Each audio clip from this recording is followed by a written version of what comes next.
trying to accuse him or trying to figure out what's wrong with him, Job is saying, look, ain't nothing wrong with me.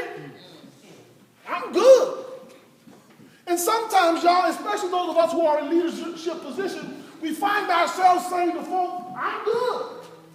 I don't have a problem. If there's a problem, she got it. Well, my girl not getting nice. I got to point at somebody. If there's a problem, it's Delana. It's not me. If there's a problem, it's Sister Harris. It's not me. It's y'all problem. I don't have a problem. And as leaders, we have to be really careful that we don't fall into the Job syndrome to where we think we've got it all together. Because the reality is the Bible tells us for all. And you know what? I've been on a kick for the last, I guess, 20, 25 years. I think nobody has proven this to me yet, not even me. But I think it is possible to live free from sin. I think it's possible. I've been trying to teach that for the longest. And the reason I say it is because God told us to. And if God told us to do something, we ought to be able to do whatever it is God told us to do. The problem is I haven't found anyone able yet to live up to it. Because we all sin. God said, be perfect, even as my Father in heaven is perfect. Jesus said, be perfect, even as my Father in heaven. He said, be perfect.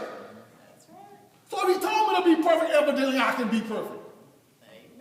Amen. And the reason folk like teaching the fact that we can't be perfect is because they want a way out. They want a cane to stand on so that when they sin, they will say, well, can't nobody be perfect. But the reality is God says be perfect. The word says be perfect. So we ought to be able to do it. We just live far short of what we ought to be able to live. Okay, that's my pet peeve about that.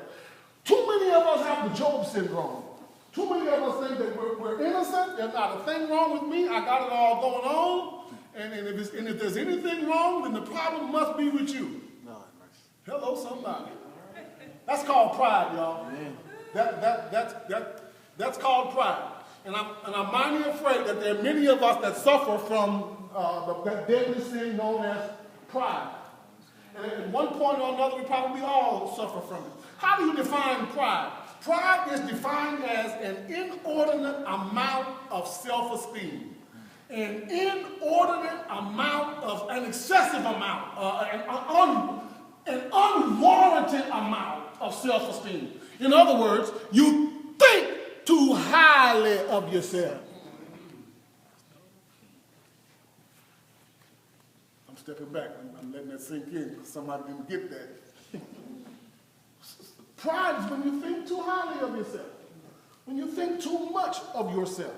When you think that you're above everybody else. When you think that oh, I almost said something my mama said. Y'all repeat too many things my mama said. Let me just say, she said your stuff don't stink. She wouldn't use those words, but that's how I cleaned it up. Amen? Amen. Pride is puffed up. Pride is stiff-necked. Pride, when we think of pride, we think of people that are loud-mouthed, obnoxious, and outlandish. People who always want to have their way. People who always want to get their point across. And the reality is, y'all, every now and then, all of us suffer from that disease called pride. Pride puts the me first.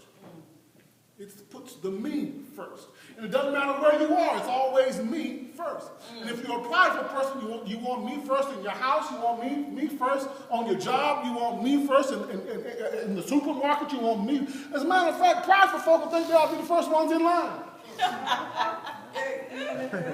Yeah. It don't matter what time they came in, but everybody else ought to be first in line. Because they're proud. Pride whispers to the overspender, you deserve it. Even though you maxed out your credit card. Right. Pride says, you deserve that. Go and get it. Pride whispers to the alcoholic, go ahead. You can stop anytime you get ready. My God. Do a little bit more crack cocaine. You can do it. It ain't going to hurt you. You bad enough to have it. Pride whispers to the blamer. It's the pastor's fault. Y'all better let me hear y'all say that. It's the deacon's fault.